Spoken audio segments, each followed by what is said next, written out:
Hi, my name is John Spagnola, and I'm the CEO of Ublendit Spirits. It sound right, boys.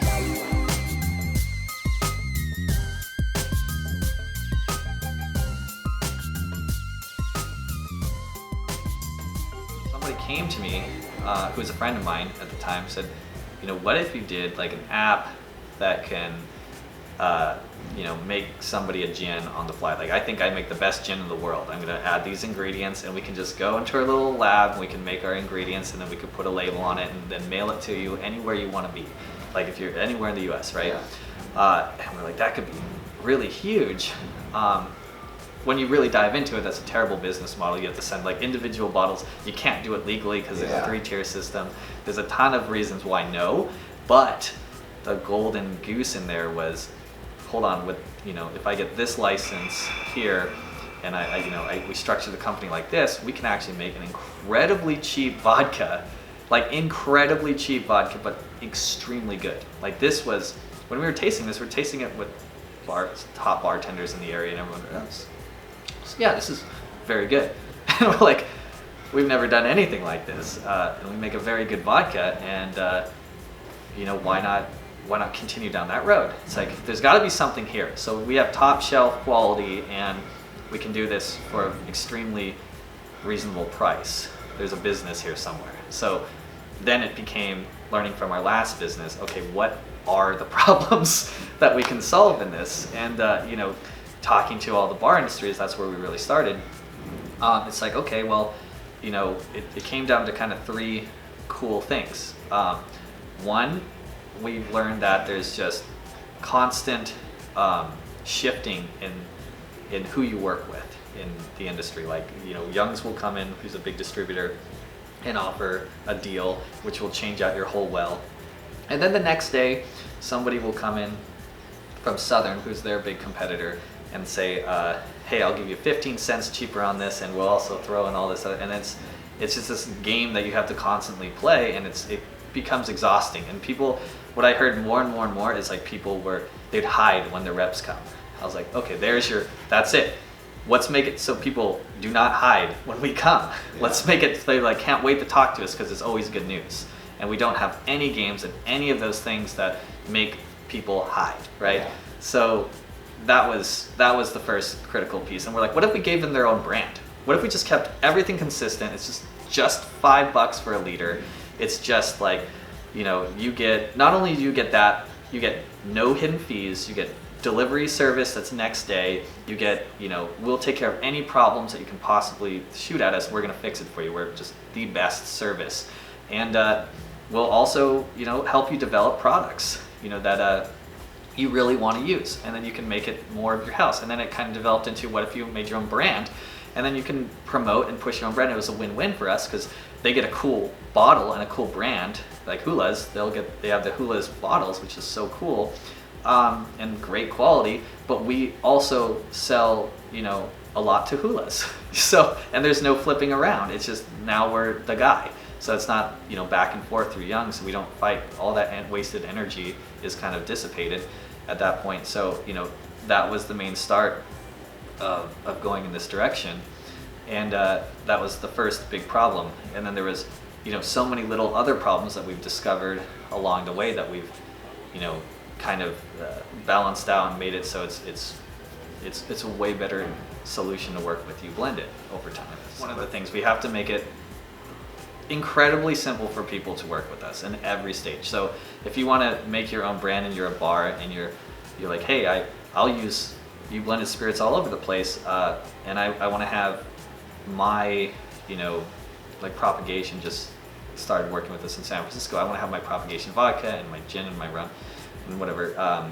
You'll just come to us, you'll give us your logo, we'll talk to you about, you know, who or what theme do you have, what do you want that label to look like? We send it to our art department. There's no charge in any of this. We give you, you know, multiple labels to look at, and chances are you like one of them right away. That's almost always happens, but every once in a while there's some notes that go back and forth, but it's a quick process. We then submit that to TTB to make it a real brand, and everything we do is completely legal. So they get approved. We wait for approval on that, which, you know, we've done it so many times now that we can get it done a lot of times within a week get approval for that brand. And then we send it to our printing partners, it's printed, and within a month usually, you have your own brand. Sometimes it's like a couple weeks. It can be incredibly fast. And then, you know, you're pushing your own and promoting your own brand, which is the coolest thing, because now since there's cocktails to go and there's, you know, you can actually sell bottles at the bar. You can sell your own bottles. It's very cool. We invented Hideout with Grocery Outlet just recently at that point, and they blessed it going out to the marketplace. So we took it out, and it was a huge success because, again, it's a top shelf product when it comes to the quality and, you know, the taste and everything about it, the packaging. But then it's sold for, I think, $7 to $9 in retail stores. So you're buying, you know, something that can compare to Kettle or Tito's for $7 or $8. So it's a no-brainer. So of course it's going to do well when people try it. So we had one guy selling it at that point, and he was doing well, and then all of a sudden his sales skyrocketed during COVID. Like, he went from, you know, something like 12 to 15K monthly in revenue to, you know, 30 or something like that. And we said, okay, you know, all of these guys, which is take our whole sales team and just do that more, and it worked. And then we developed more house brands, because we have all these products that were developed for the bars. So the bars loved them.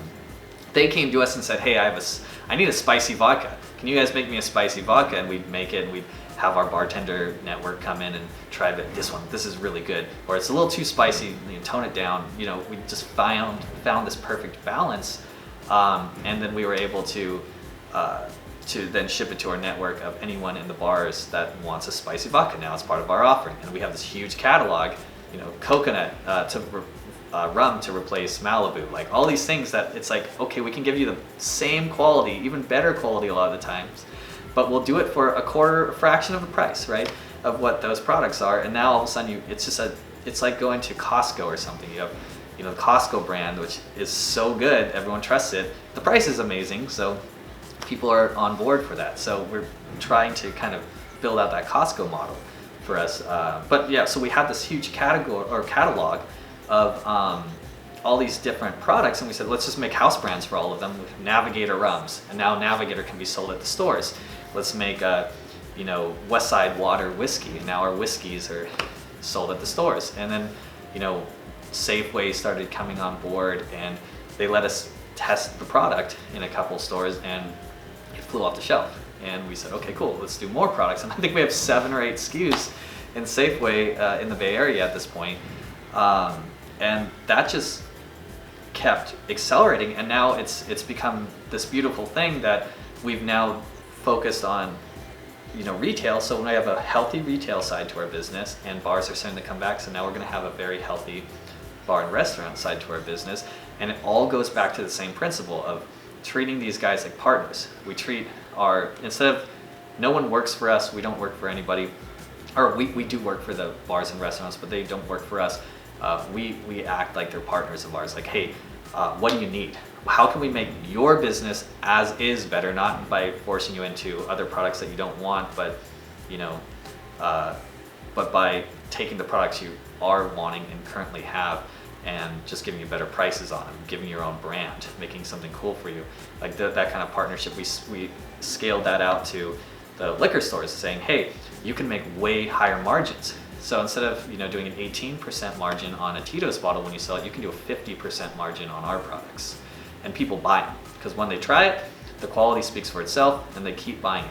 And we have no marketing behind this, like very little. We're just starting to do shirts and things like that like a year later, because it hasn't been necessary. Like the necessary piece was making a partnership and making the guy behind the counter believe in us so much and love, and making a benefit for him to actually push our products, so that he gets people to try it, and then they tell their friends because it was great and cheap, and then they tell their friends, and then it's all of a sudden that store is doing 10 cases a week. Well, you know, I was born in Corlitas, so like pretty much lived in close to Santa Cruz my whole life.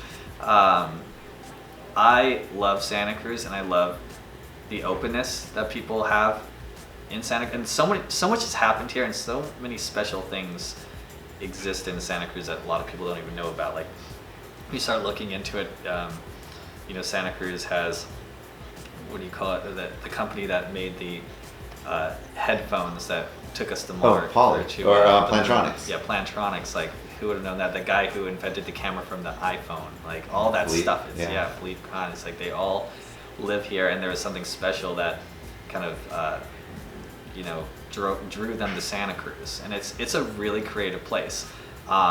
There is a really nice, perfect customer space for us to have, you know, trial this whole model on. So, you know, being here, there's a lot of tourism, there's plenty of drinking, there's a lot of good stuff around, there's a lot of events and all these different things. So it was such a good place to do our first expansion, because you should never go too big too fast. Like I always am worried that we go too big too fast here, and that we don't, you know, set the right infrastructure, and we don't scale things correctly, and we don't, you know, cultivate the perfect customer experience, because we're stretched too thin.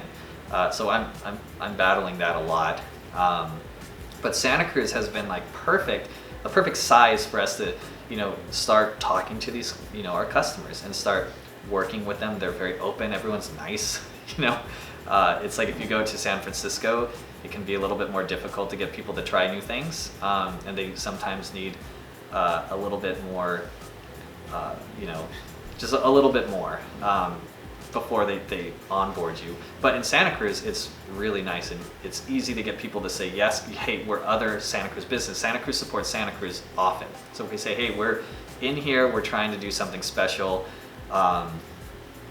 you know, that was very helpful. And then, you know, it allowed us to grow our model, to be able to, you know, take it to San Jose and take it to other places, and really come with a great product offering that was refined and defined in Santa Cruz. So the next thing for Ublendit is definitely going into the canned world, right? So canned cocktails, seltzers, hard seltzers. We just actually came up with our first, it's actually on my desk over there, the prototype, our first hideout, you know, hard seltzer, and they're so good. We just did a huge amount of beta testing with all our bars and all our restaurants and all our retailers.